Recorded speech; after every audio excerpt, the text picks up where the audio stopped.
Alors bonjour à tous, aujourd'hui nous continuons notre lecture de la Bible à la lumière de la tradition de l'Église et nous en sommes rendus au chapitre 29 du livre des psaumes. Comme toujours, nous remercions les éditions Ansiguier devenues Mediapol d'avoir mis à notre disposition ces textes qui nous permettent de faire ces vidéos et nous nous remettons entre les mains du Seigneur. Notre Père, qui es aux cieux, que ton nom soit sanctifié, que ton règne vienne, que ta volonté soit faite sur la terre comme au ciel. Donne-nous aujourd'hui notre pain de ce jour. Pardonne-nous nos offenses, comme nous pardonnons aussi à ceux qui nous ont offensés, et ne nous laisse pas entrer en tentation, mais délivre-nous du mal. Également, nous nous remettons entre les mains de notre Mère bienveillante, la Vierge Marie. Je vous salue Marie, pleine de grâce, le Seigneur est avec vous. Vous êtes bénie entre toutes les femmes, et Jésus, le fruit de vos entrailles, est béni. Sainte Marie, Mère de Dieu, priez pour nous pauvres pécheurs, maintenant et à l'heure de notre mort. Amen. Également, nous faisons toujours une demande spécifique à l'Esprit Saint, qu'il corrige en nous les erreurs éventuelles qui peuvent provenir d'une mauvaise formulation de ma part ou d'une mauvaise compréhension de ceux qui écoutent. Alors sans plus attendre, je lis maintenant les versets 1 et 2. Psaume de David, rapportez au Seigneur, Fils de Dieu, rapportez au Seigneur la puissance et la gloire, rapportez au Seigneur la gloire de son nom, dans la splendeur sacrée, adorez le Seigneur. Alors la poésie de ce psaume est d'une impressionnante beauté. La richesse des images que nous allons voir, presque eschatologiques, concourt avec le mouvement impétueux pour exprimer la puissance et la gloire. Rapportez à Yahvé, ou au Seigneur, Fils de Dieu, à son parallèle dans le cantique chanté à l'honneur du retour de l'arche, en 1 Chroniques chapitre 16. Rapportez à Yahvé tous les peuples, rapportez à Yahvé gloire et puissance, rapportez à Yahvé la gloire de son nom. Les trois rapportés, en trois stiques qui se suivent, expriment avec force que tout est de Dieu, spécialement la puissance et la gloire, qui ne doivent être attribuées à nul autre. D'ailleurs, de cette expression au verset 1, au premier passage, rapporté au Seigneur Fils de Dieu, certains auteurs pensent qu'il pourrait s'agir d'être D apostrophe, divin. Donc, cette invitation que nous avons ici au verset 1 aura son écho multiforme dans l'Apocalypse. Apocalypse 1, à lui la puissance et la gloire des siècles et des siècles. Apocalypse 4, tu es digne de recevoir la gloire, l'honneur et la puissance. Apocalypse 5, il est digne de recevoir l'honneur, la gloire et la bénédiction. Apocalypse 11, ils rendirent gloire au Dieu du ciel. Apocalypse 21, les rois de la terre apporteront en elle leur gloire. Et oui, la gloire de son nom, nous lisons au verset 2, la splendeur sacrée. Une autre traduction est possible, en vêtements sacrés, donc les vêtements du culte, qui évoque plutôt le psaume 110, la génération éternelle du Fils. Je lis le passage. Dans les splendeurs des saints, avant l'étoile du matin, de mon sein je t'ai engendré. Isaïe 4, le Seigneur créera une splendeur de feu flamboyant. Isaïe 60, des nations marcheront à ta lumière et des rois à l'éclat de ta splendeur. Habakkuk chapitre 3, c'est une splendeur, c'est une lumière. Hébreux chapitre 1, le Fils, qui est la splendeur de sa gloire et l'empreinte de sa substance, s'est assis à la droite de la majesté au plus haut des cieux. Et il y a encore une ribambelle de textes parallèles. Je lis maintenant les versets 3 et 4. Voix du Seigneur sur les eaux, le Dieu de gloire a tonné, le Seigneur sur les eaux innombrables. Voix du Seigneur dans la force, voix du Seigneur en majesté. Alors, première des 7 voix évoquées dans les psaumes. Le mot hébreu, kol, son sens premier veut dire la voix. On sait que le tonnerre est souvent appelé voix de Dieu. Ici, chaque stick commence par kol, donc voix. Et ce mot est répété 7 fois. Et cela donne, dans la récitation, quelque chose comme 7 coups de gong, forts et prolongés. On a appelé d'ailleurs le psaume 29 le psaume des 7 tonnerres. Je peux lire des textes parallèles. Apocalypse 10. Un ange, le septième, cria d'une voix forte, et dès qu'il eut crié, les 7 tonnerres firent entendre leur voix, et l'ange jura par celui qui vit dans les siècles des siècles, qui a créé le ciel et tout ce qui est en lui, la terre et tout ce qui est en elle, le temps ne sera plus, mais le mystère de Dieu sera accompli, comme il l'a annoncé à ses serviteurs les prophètes. D'ailleurs ici, quand nous lisons « Voix du Seigneur sur les eaux », on a parlé des eaux primordiales sur lesquelles planait l'esprit ou le souffle de Dieu dans Genèse chapitre 1 verset 2, mais la poésie de l'image se suffit à elle-même. Le verset 3, à la fin, le Seigneur sur les eaux innombrables, évoque des torrents d'eau ou l'océan. Il se conclut dans la force et la majesté du verset 4. Voix du Seigneur dans la force, voix du Seigneur en majesté.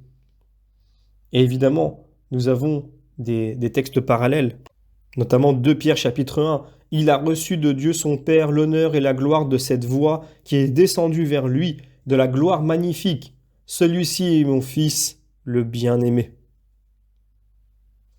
Je continue et je prends maintenant les versets 5 et 6. Voix du Seigneur brisant les cèdres, et le Seigneur brise les cèdres du Liban, fait bondir le Liban comme un taurillon, et le Sarion comme un jeune buffle. Ces images qui expriment la force irrésistible de Yahvé, vraiment sont frappantes, puisqu'il est question des cèdres du Liban, qui sont extrêmement solides et les plus hauts du monde.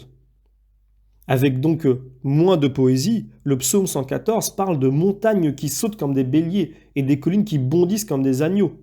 Et les 2 noms, Liban et Saron, sont beaucoup plus forts comme effet de style. Je peux prendre un texte parallèle, Isaïe 2. Car il y a un jour pour Yahvé Sabaoth contre tout ce qui s'élève et sera humilié, contre tous les cèdres du Liban, fiers et superbes. Je continue et je lis maintenant des versets 7 et 8. Voix du Seigneur qui fend les flammes de feu, voix du Seigneur tord le Seigneur tord le désert de Kadès. Alors ces flammes de feu, ce sont les éclairs. Donc ailleurs, le poète comparera les éclairs à des flèches de Yahvé. Au verset 8, quand nous lisons « Voix du Seigneur tord le Seigneur tord le désert de Kadès », eh bien, il faut savoir que le Liban se trouve au nord de la Palestine et le désert de Kadès au sud. Donc on remarque que ces lieux expriment la protection de Yahvé sur les 2 frontières de son peuple. Je peux prendre un texte parallèle, Isaïe 30. Yahvé fera entendre la gloire de sa voix dans l'ardeur de sa colère et la flamme d'un feu dévorant. Deutéronome chapitre 5. Voici que Yahvé notre Dieu nous a fait voir sa gloire et sa majesté, et nous avons entendu sa voix au milieu du feu. Zacharie chapitre 9. Yahvé au-dessus d'eux apparaîtra et sa flèche partira comme l'éclair. Je continue, je lis maintenant le verset 9. Voix du Seigneur fait enchanter les biches et scalpe les forêts, et dans son temple, tous crient « Gloire ». Et oui, le tonnerre fait enchanter les biches par commotion. Dans son temple, tous crient « Gloire ». Ici, c'est l'univers qui est le temple de Yahvé. On peut lire un texte parallèle, Isaïe chapitre 10. Voici Adonai, Yahvé Sabaoth, coupe les branches à grands coups. Les plus hautes cimes sont tronquées, les sommets sont abaissés, les halliers de la forêt s'abattent sous le fer et le Liban tombe avec sa splendeur. Apocalypse 21. Dans la cité je ne vis aucun temple, car le Seigneur Dieu Tout-Puissant est son temple. La gloire de Dieu l'illumine, et les nations marcheront à sa lumière, et les rois apporteront en elle leur gloire. Je continue, je lis maintenant le verset 10. Le Seigneur trône plus haut que le déluge, le Seigneur trône roi pour l'éternité. Et oui, l'hommage continue. Dieu trône comme le prophète Isaïe l'a vu. Isaïe chapitre 6.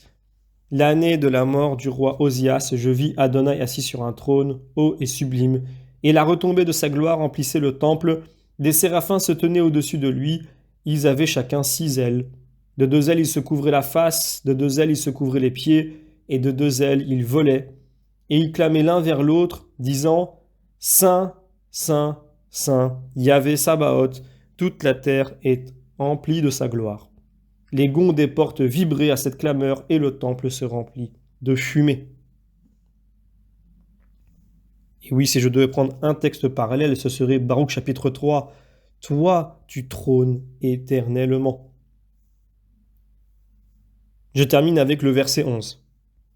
Le Seigneur donnera la force à son peuple, le Seigneur bénira son peuple en bénédiction de paix. Alors, le peuple espère en Yahvé et celui-ci répond par une bénédiction de paix. On a remarqué que le psaume commence par rendre gloire à Dieu sur les hauteurs. Et d'ailleurs, on dit en Luc chapitre 2, « Gloire à Dieu au plus haut des cieux ». Et se termine sur la paix pour le peuple. Paix sur la terre aux hommes de bonne volonté. Donc pour les Hébreux, le peuple, c'est Israël. Tout ce qui n'est pas Israël, c'est les nations païennes. Mais au psaume 96, qui peut se comparer d'ailleurs à ce psaume que nous lisons, les nations seront invitées. Rapportez au Seigneur, famille des nations, rapportez au Seigneur la puissance et la gloire. Psaume 96. Que saint Paul d'ailleurs complétera en écrivant « Le Christ est notre paix, lui qui a fait que les deux peuples soient un. Il est venu annoncer la bonne nouvelle de la paix. Paix à vous qui étiez loin et paix à ceux qui étaient proches. Donc vous n'êtes plus des étrangers, vous êtes la maison de Dieu. » Saint Jérôme voit dans le psaume une prophétie du baptême du Christ. La voix du Seigneur se fait entendre sur les eaux quand le Fils de Dieu dit à Jean « Laisse, car c'est ainsi que nous devons accomplir toute justice. » Le Dieu de majesté tonne quand le Père rend témoignage au Fils en disant « Celui-ci est mon Fils bien-aimé, en lui mon amour est parfait. » La voix du Seigneur brise les cèdres car au moment où le Christ fut baptisé, les démons les plus arrogants s'écroulèrent. Donc l'Alléluia de saint Augustin est aussi une évocation de la cour céleste où tout crie gloire. Et c'est pour cela que je vais vous lire, c'est le sermon 255 de saint Augustin et je terminerai par ce commentaire. L'espérance soutient nos premiers pas. Avec elle, nous grandissons et devenons adultes. Enfin, elle nous console dans cette vie peineuse. Car c'est en espérance que nous chantons Alléluia. Et c'est déjà si bon en espérance. Que sera la réalité ? À présent, la gloire de Dieu est invisible. La gloire de notre Christ se cache et la nôtre aussi est cachée avec lui. Mais quand le Christ apparaîtra, lui qui est votre vie, alors vous aussi vous apparaîtrez avec lui dans la gloire. Alors, ce sera la réalité de l'Alléluia, tandis qu'il est aujourd'hui en espérance. L'espérance chante Alléluia. L'amour le chante dès maintenant et le chantera aussi plus tard. Mais à présent, c'est l'amour affamé qui chante. Alors ce sera l'amour jouissant de son objet. Que signifie Alléluia ? Vous le savez, louange de Dieu. Au seul son de ce mot, vous éprouvez de la joie, vous chantez dans la joie. Si vous aimez ainsi la goutte d'eau, que direz-vous du torrent de joie ? Quand le cœur est trop plein, la louange déborde. Et si la seule foi fait déborder la louange, que sera-ce de la vision ? Ô bienheureux Alléluia du ciel où les anges sont le temple de Dieu. L'harmonie de la louange y est souveraine parce que la sécurité des âmes est parfaite. Même ici-bas, en plein péril et au milieu des tentations, chantons Alléluia.